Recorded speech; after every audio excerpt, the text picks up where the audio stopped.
अखबार की झूठी खबरें इंसान खरीद कर पढ़ता है और कुरान की सच्ची खबरें मुफ्त में भी नहीं पढ़ता।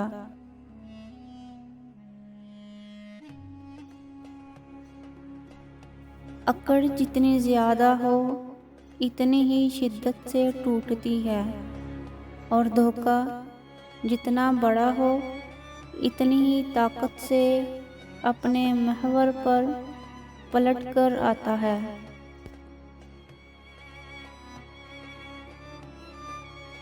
जब हमारे एहसास को बहुत बुरी तरह रौंदा जाता है तो फिर किसी से एहसास का रिश्ता जोड़ने का दिल नहीं करता।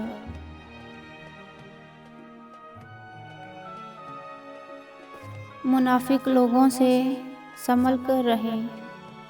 ये पहले तो आपसे रो रो कर दुख पूछेंगे, फिर हंस हंस कर लोगों को बताएंगे। सारी उम्र किसी के साथ कितना ही अच्छा कर लो, लेकिन किसी मजबूरी में किसी एक बात पर साथ ना दे सको तो सारी अच्छाइयाँ कुएं में गिर जाती हैं। अगर वीडियो पसंद आए तो वीडियो को लाइक और चैनल को सब्सक्राइब ज़रूर करें।